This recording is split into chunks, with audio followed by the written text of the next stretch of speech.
All right, so welcome back to me too. It's been a long time since I've recorded a podcast, by the way. I've been away on holidays for a while, so it's great to dip my feet back in the water, so to speak. And we've got a fantastic guest joining us today. You would have heard me introduce Brandie in our intro. Um, Brandie Deignan, welcome to the ET project. It's great to have you on, and it's been a while coming, I have to say. So it's great that we finally got together. I am so excited to be here, Wayne, and thank you for having me. And yeah, it has been a while. I am so pleased we're doing this. Thank you for having me. Yeah. I'm excited because I know your background, and the listeners are going to be blown away by some of the things that you've achieved in your career and your life in general. But it's fantastic, and I have to say, probably the first time that I've had the opportunity to talk to somebody with such a diverse career. I always looked at myself as being diverse, but you win it hands down. So I'm really excited to get into it. I always ask our guests the opening question: is there anything out there that excites you at the moment, whether that's your own personal or professional life or external to you? Anything in the world exciting you? Thank you, Wayne, for such a cool intro. I really appreciate it. Well, I am so excited about the next generation. Right now, that's what's exciting me. The next generation are proving to be quite something, aren't they? They are fierce, they are smart, they want change in the world, they want peace, they want innovation, they've got their own mind, all the things I never was when I was growing up. So I am so excited for the 30-20s and the 40-20s in terms of, the years going ahead. And really, really excited about the next generation. Each Yeah, time I see them, I hear them, I get so excited. I love that, particularly the part about peace with all the political wranglings going on around the world at the moment. I very much hope that our younger generation do step up and bring some sense of calm back to, let's say, some of the hotter topics and hotter heads in the world. So, yeah, very, very nice. I also get excited by that. You have, as I've mentioned already, Brandy, you've got such a unique, perhaps even exceptional leadership career or story, which is remarkable. And I wonder if you would mind just briefly sharing your journey from when you started to now to give listeners a bit of background. Thank you, Wayne. Well, I always say I'm still in search mode, and I've pressed the search button, and I'm still searching. But you're quite right.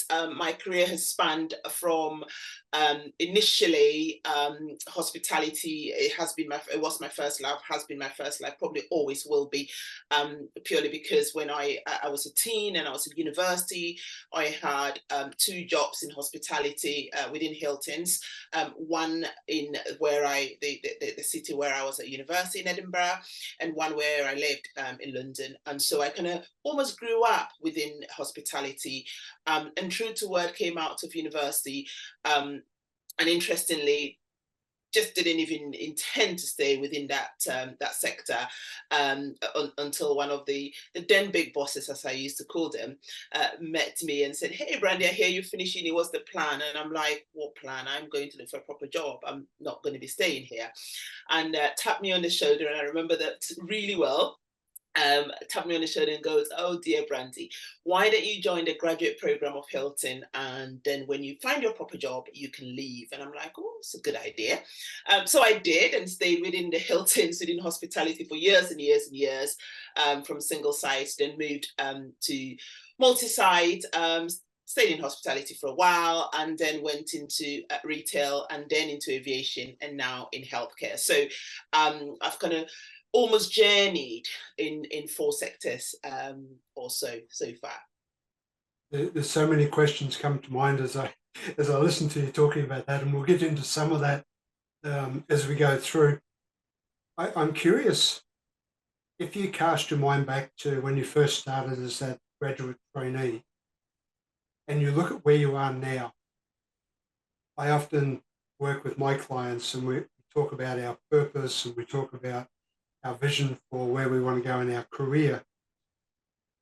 But I'm curious, when you were a graduate trainee, did you ever imagine you would end up where you are now? Wayne, do you know, yes and no. Mhm. No, first couple of years, because as I did say to the lovely gentleman Grant, I was going to look for a proper job. Mm. And it wasn't until I fell into, and I use the word fell into it because it was a journey, and did a couple of years and thought, gosh, I'm quite good at this. Then my focus just started being micro focused. And it wasn't until I started micro focusing Right. my own energy, my own mindset, that I realized that I wanted to do more. And I think from then, something switched in me. And then the focus became quite gradient, and Mm. it needed to keep moving to the direction that I wanted. And I know that I decided that I wanted to be a chief exec around about age 26, which was quite earlier on in my career.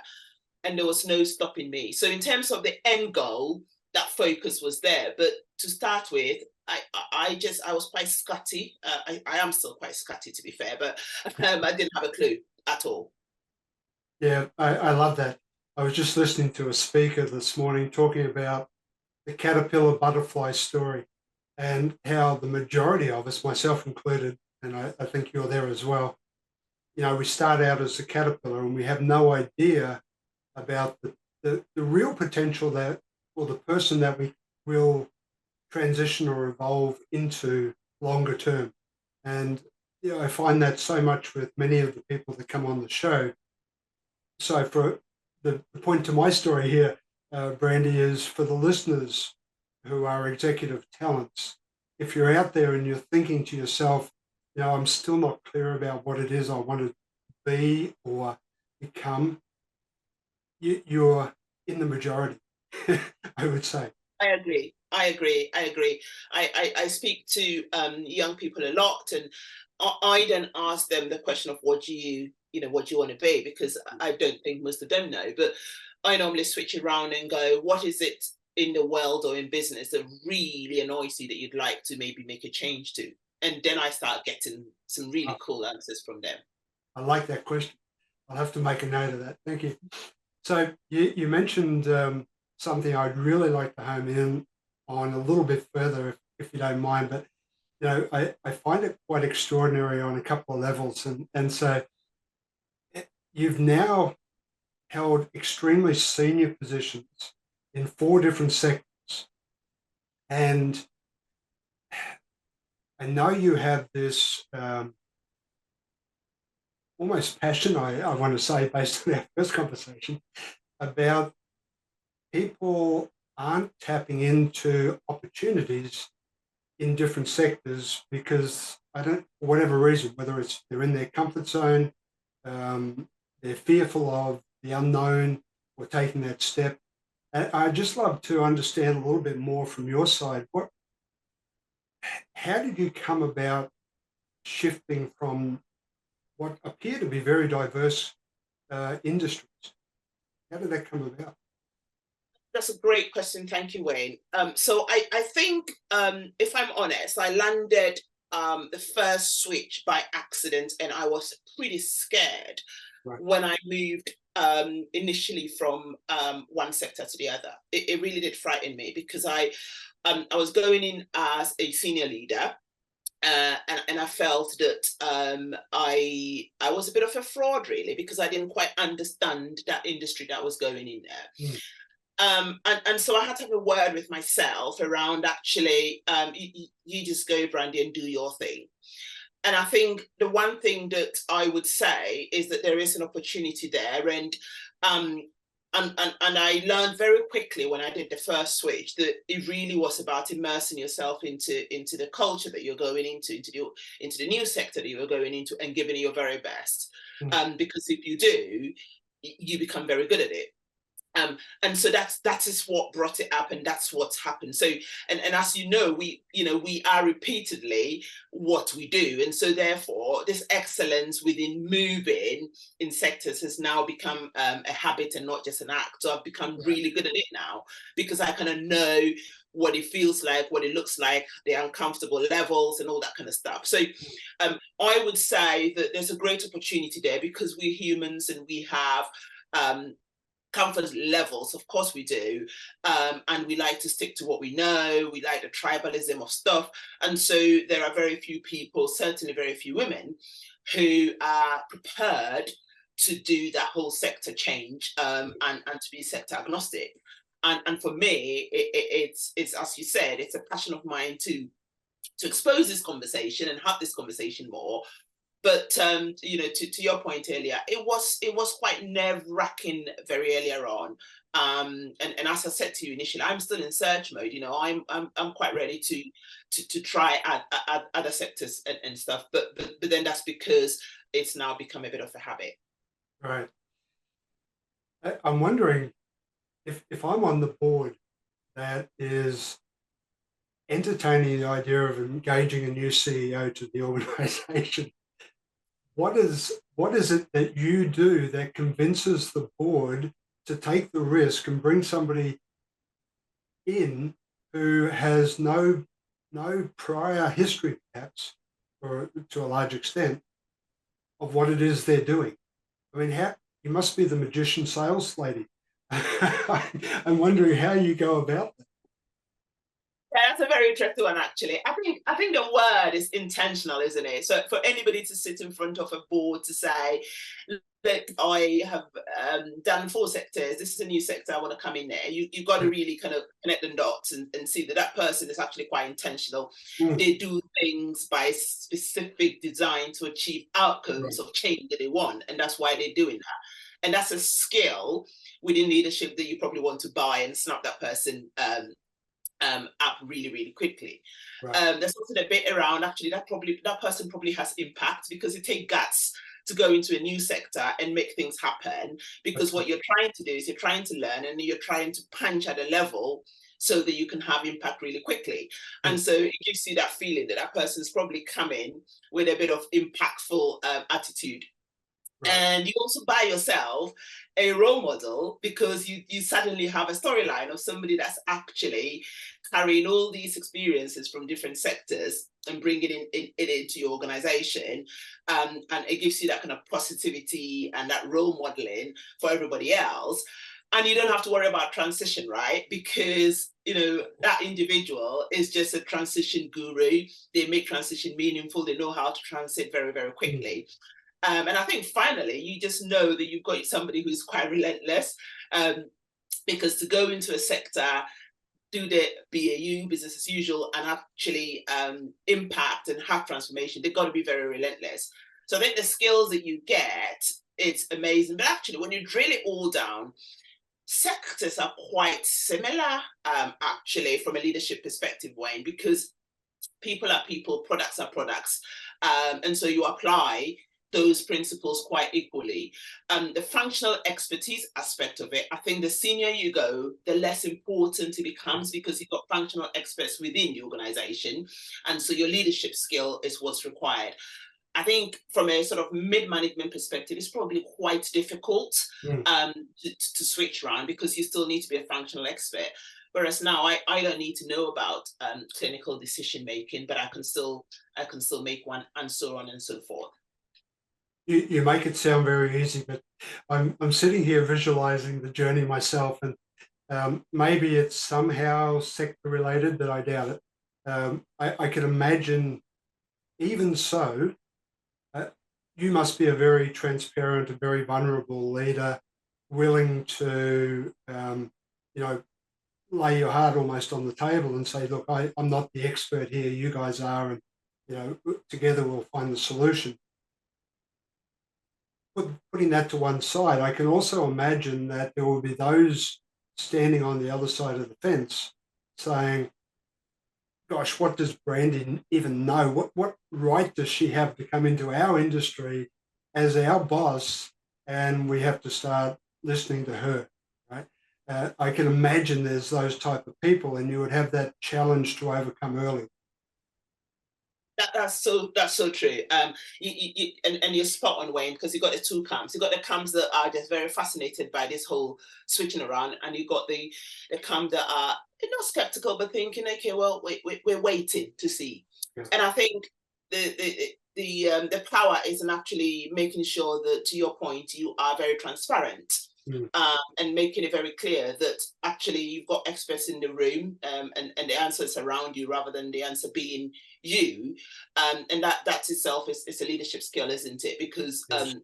Leaders don't have all the answers, and we have it around us, and it's about I think it's about expanding your repertoire around you and making sure that everybody understands that you're not the expert, but what you can bring is you can bring a bit of refinement and enhancement, because of the experience that you've got with you. But I think what's really important is that you give the impression, and you actually genuinely get excited about broadening your perspective, because that's all it is. You're just broadening your perspective, and then once you're in that sector, a new sector, you're then taking a closer look at that particular sector, and then maybe lifting the lid around, okay, well, in that sector, this is what we did. I wonder if we can do the application here.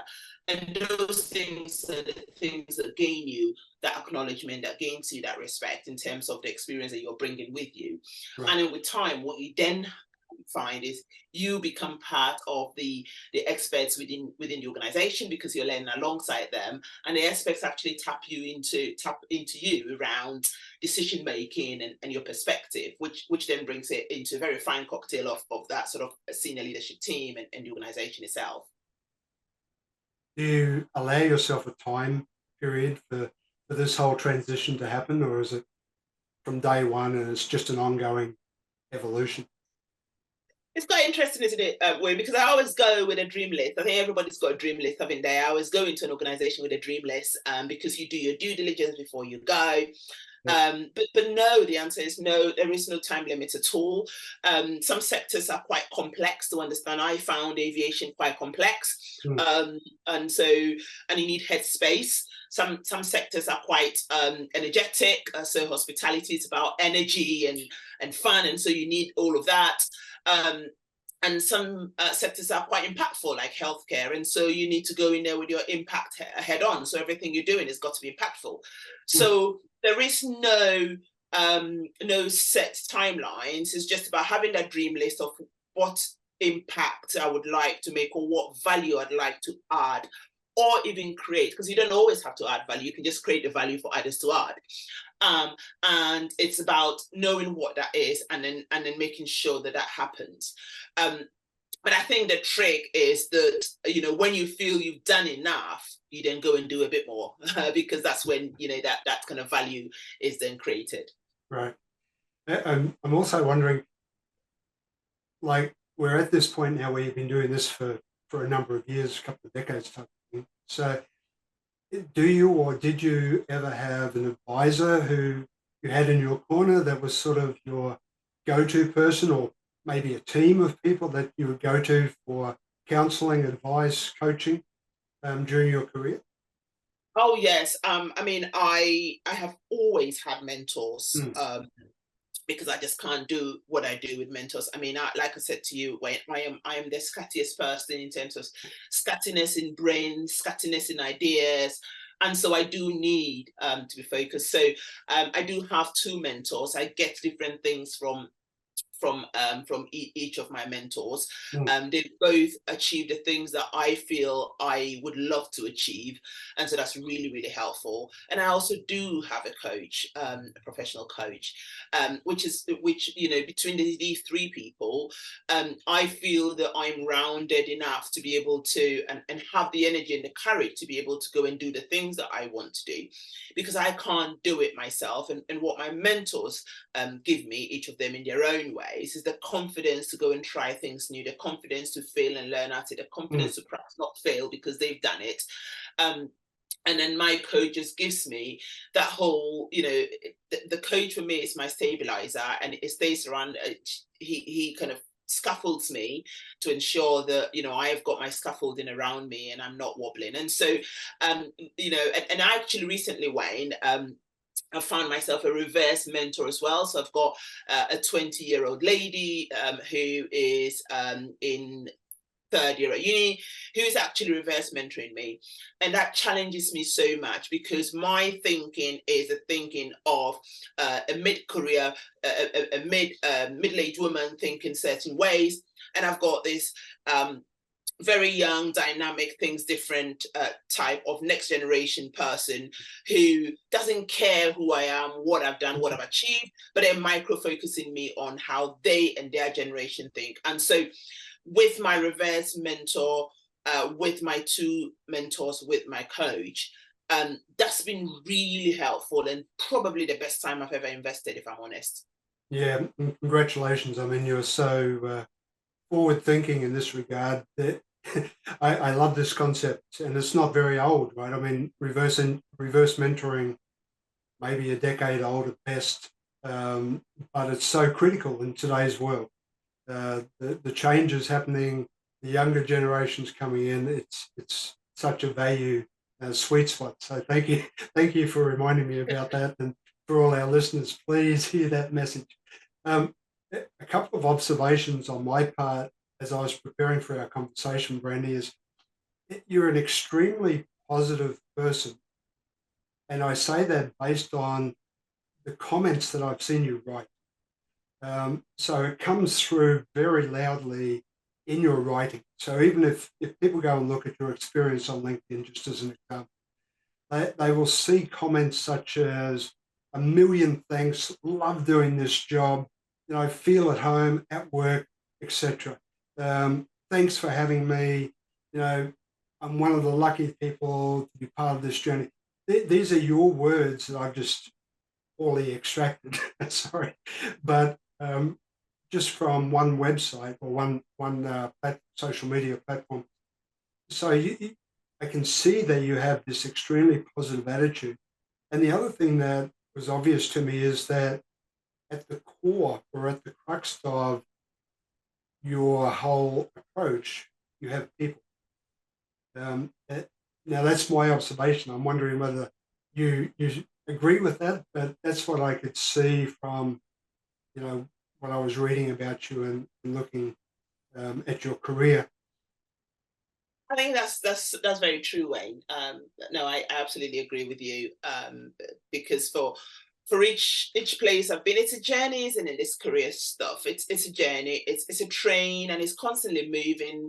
It stops at a station, which is what we would call a bit of luck and a bit of hard work and a bit of being in the right place, right time, and then you hop on there, and it's up to you where you land and all that kind of stuff. And for me, each time I have an opportunity somewhere, it's about transforming myself with the people that are there. And you're right, people make the world go round, because you got to understand it from my point of view. I'm a sector agnostic leader. I'm going into industries that I ain't got a clue what happens there. So it is the people that will make that success.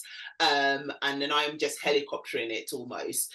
And so for me, it's important that I spotlight that success a lot, and I openly engage with others around how naive I am in that industry, but how much I want to learn. And that kind of, I guess, helps from that perspective. In terms of positivity, I learned a long time ago, I think I actually even read it first and then I put it to test, Wayne, that it's the same energy we use to be negative, no, let me describe this properly. The same percentage of energy that's required to be negative is the same percentage of energy that's required to be positive. And so then I said to myself in my early teens, if that's the case, what is the point being negative? Because it's that same energy that you need to be positive. So I might as well put it in positivity. And I tell you what, Wade, it's probably the best advice I'd ever given to myself. And trust me, I've given myself some really, really, really bad advice.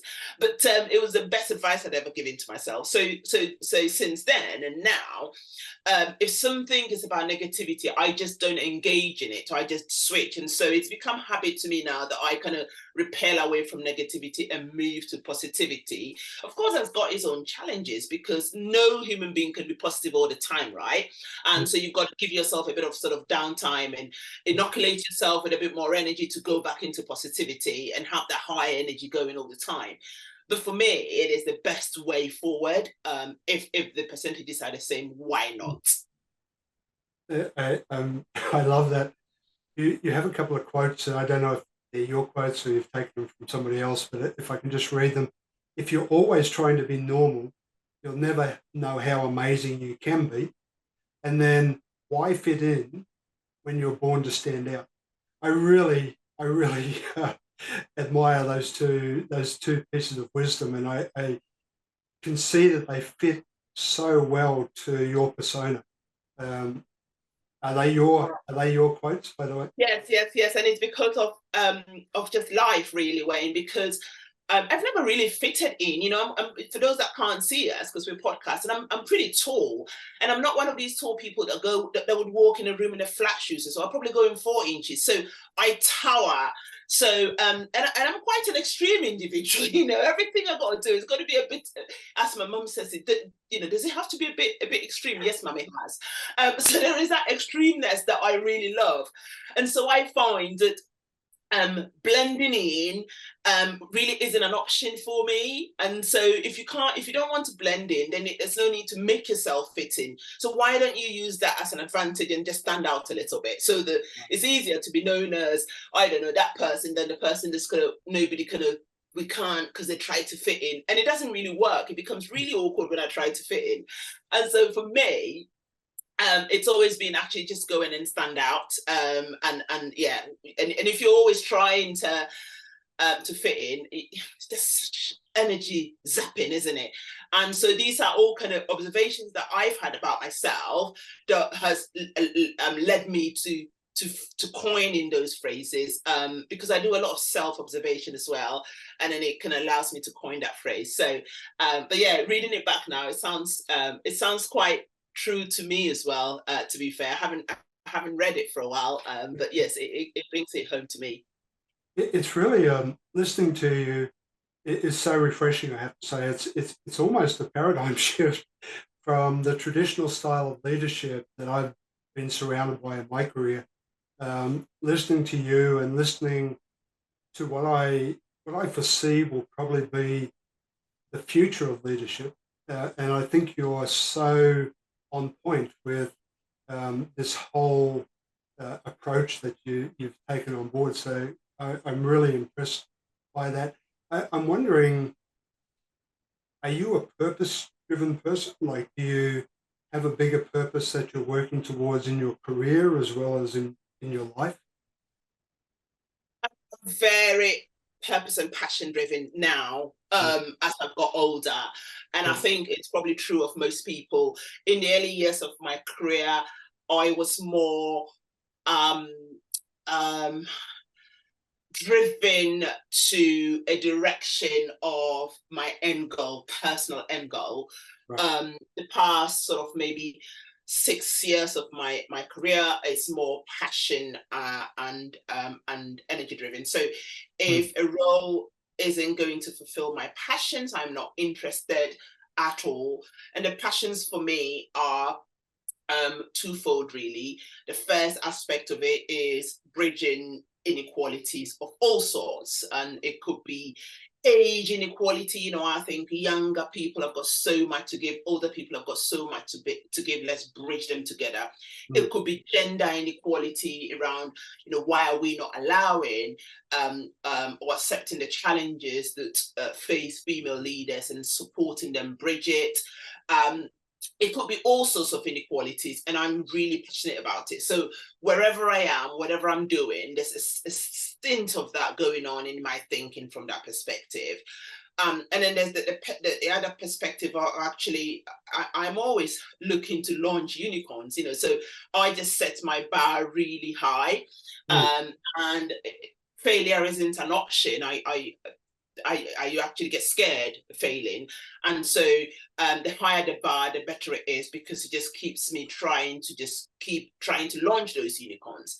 And I think when I marry those together, it then really helps me from a forward-thinking perspective and from an impact perspective, because ultimately, whatever I do, I want any organization that I go in, anybody that I interface with, I want sustainability, and to do that, I have to have impact on individuals, on teams, in organizations, on myself, and so I have to marry those two things to make it happen. So absolutely yes, from a purpose and an impact perspective, but didn't always, if I'm honest, wasn't always this way. So perspectives have changed. Who knows where I'll be when I'm, I don't know, 60 or whatever? Who knows when? It might have changed it, but for now, that's where we stood. Hopefully there's a book somewhere in that future. Do you have any plans for it? So it's quite interesting because I always used to think about books until my son, I've got a 15-year-old, I've got 15-year-old twins, but one of them wrote a book when he was 9. So Wow. that actually, yes, it did. And that actually taught me how hard work it was. So since then, the idea just kind of gravitated back to against from me, but who knows, who knows, more time for that just yet. For now, it's about being more impactful and doing what I do really well, and spreading the word and bringing the next generation on and passing on the baton. Yeah, and you're certainly doing a good job at all of that. So I'd like to think that will continue at least. So, but please, at some stage in the future, I'm sure there are so many people out there that would love to read about your journey, your learnings, your insights. So please think about a book. I will do, Wayne. Anything we haven't spoken about today that that you really want the listeners to hear? A couple of things, Wayne. I think there's a bit around, we mentioned it briefly, didn't we, around how we champion diversity and encourage diversity and challenge any situations that we witness that we're not quite comfortable with, from a sort of an diversity perspective, a gender diversity perspective, all the aspects of it, and because there is no such thing as a single issue struggle. And we need to approach all of this sort of intersectionally, and everybody getting involved and understanding the prejudices, I guess, that overlap other sectors of people. And I think that's really key. It's great to see organizations working towards this, and it's just amazing. And I'm very hopeful for the next generation, who are, I think, amazing, as we said.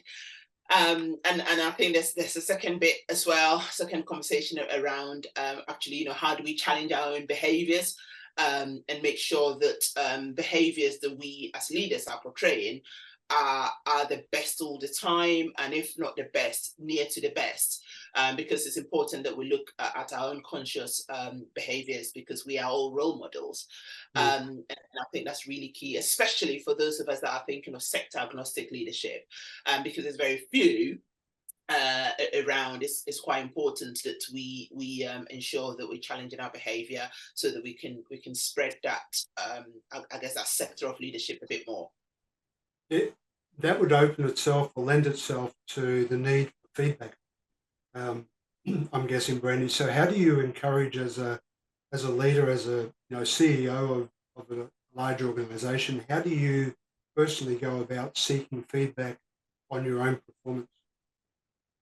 So I'm quite an open book, and so for myself, it's really important to just keep asking. But I think more importantly, you might not, when you ask, you might not hear the right thing. So it's about the culture that you build around you. I do share power a lot, because I'm aware of the advantages and the privileges that senior leaders have, or others due to just their social status within organizations have. And that can lead to an equal power share. So it's really important when I go into organizations, or even in my own private life, meeting young people or whatever, to drop egos. And again, that's new age leadership, isn't it? So that there's power sharing, so that people can feel that they can give you the feedback that you need. And that can be quite hard to do, because, as you well know, Wayne, you sit in boardrooms a long time, and if you don't give yourself, and I don't know how celebrities do it, because it's really hard for them, isn't it, when you're on the pedestal every time, and then you've got to just bring yourself down. You just got to have conversations with yourself to give yourself the space to discuss the need that you just need to, almost have a reflection of dialing yourself down and sharing the power around you for others also to be able to have a voice. And it's a skill that I'm still learning. I've not mastered it quite well, but still learning, and hopefully that helps from a step forward perspective in terms of feeding back. Yeah, I like that.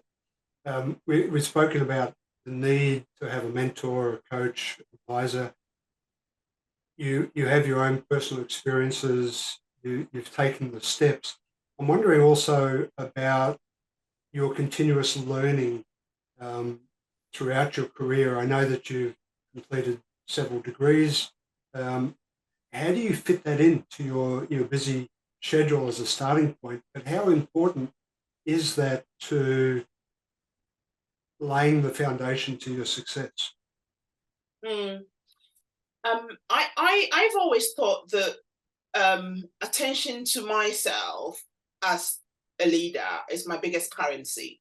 And so if I don't actually invest in myself and transform myself, I'm doing a real disjustice to myself. Is that a word even? Injustice to myself, and injustice to the people that I lead, and actually injustice to everyone around me. So with that in mind, I actively, and I think the word is active, I actively seek to transform myself in terms of further learning. I think it helps, Wayne, that I actually love learning. I am genuinely one of those few people that loved to go to school and loved uni and love exams. And, you would find me, my siblings laugh at me because, you will find me actively learning, even if it's, learning for things that are not in my sphere. And so there is an element of that. But I think we all owe ourselves as leaders, or even if we're not leaders and we're aspiring leaders and we're listening in today, we all owe ourselves to give ourselves that attention to transform us and to make us better individuals, let alone better leaders, because that is our greatest currency. Yeah. So it has been something that I focus on, and every year I try and think about which aspect of me needs to be tweaked or changed or amended or added to. And if I've been doing it for a good 10 years now. So for the past 10 years, I've picked up a little bit of something every year. And it could be self-learning, it could be observation, it could be understudying somebody, it could be reading, whatever that is. I actually did my EMBA 4 years ago. Now that's pretty late for a seasoned leader, right? But it was important to me. And, again, I picked up the tools, but then that was a decision that I kind of made. So it's those decisions that I think helps to focus where I want to be. How important is it to cascade your own personal belief in learning through your team, through the organisation? Do you have an approach, or do you have a structure for that to happen? I think for me, it's around creating the right talent blend. And some individuals are quite comfortable where they are, and so let's give them the tools to be the best at what they do. Yes. Some want to develop, so actually let's help them gain a broader perspective, and let's take a closer look at their personal development plan and support them. And I think it's understanding that we are all different, we all bring different things to the table. So from that perspective, I'm pretty loose about it. I'm more concerned about understanding individual perspective and supporting them and having that right blend in talent. So although I may be really keen, and for my direct reports I'm really keen on driving them to get a personal development plan and all that kind of stuff. I think it's also important for me to always respect where others are, because not everybody would want to be where you and I are, or maybe be better than where we are. It's a really interesting conversation, Brandie. I'm always conscious of the time. Unfortunately, we're getting towards the end, but where can people go if they'd like to connect and learn more about you, or if you want them to? Is there somewhere that they can follow you, perhaps? Awesome. So my go-to place is LinkedIn, and I'm there. So anyone that wants to catch up, to connect, to have conversations, have virtual coffee, that's where we start. And of course, listening to Wayne's podcast is always the first step. So thank you for that. You're too kind. Thank you. I like to close with this question. We've talked about a lot of topics today, and we've only scratched the surface, intentionally, unfortunately. But any final words of wisdom that you would share with the listeners? Thank you for that. Really appreciate it. Well, what I'd say is that this is really simple. Excellence is not a skill. It's actually a behavior and attitude. So to get excellence, it's more better to focus on your behaviors and attitude. And that's what I'd like to close on. Wonderful. So Brandie Deignan, thank you for taking the time out of your weekend. We're recording this on the weekend, team. So you see there's no rest for those that are super eager and committed to what they do. So Brandie, I really appreciate the opportunity. You're sitting in the UK, I believe, in London somewhere at the moment. How is the weather, by the way? Yeah, so I'm not in London. I am going to London today, actually, but I actually live in the southwest of England, which is meant to be all nice and fluffy and sunny, but it's not. It's raining. And where are you today, Wayne? As an Aussie, I can visualize that very nicely when we talk about our friends, the Poms in England. So I'm sitting in Shanghai. So we have very hot weather at the moment. Awesome. It's quite humid and yeah, we're very, very nice. I'm very jealous. Well, you've just come back from Dubai. We were talking about before we recorded. So nice place on holiday as well. I know. Anyone that hasn't got it on their list, please put it on your bucket list. Visit Dubai. All right, Brandie. So we'll wrap it up here. And again, thank you so much for coming on the show on the ET project. It's been fantastic having the opportunity to talk with you. I'm sure our listener base will get so much from the insights you've shared. You are truly a unique leader, I have to say, in your willingness, your courage, your openness and transparency. So I wish you well, and thank you for taking the time today. You're too kind. Thank you. And come and get me again soon. Thank you. I will. So what are you waiting for? Hit the subscribe button below and click on the bell icon so I can pop up in your feed occasionally with a great tip for your ultimate growth.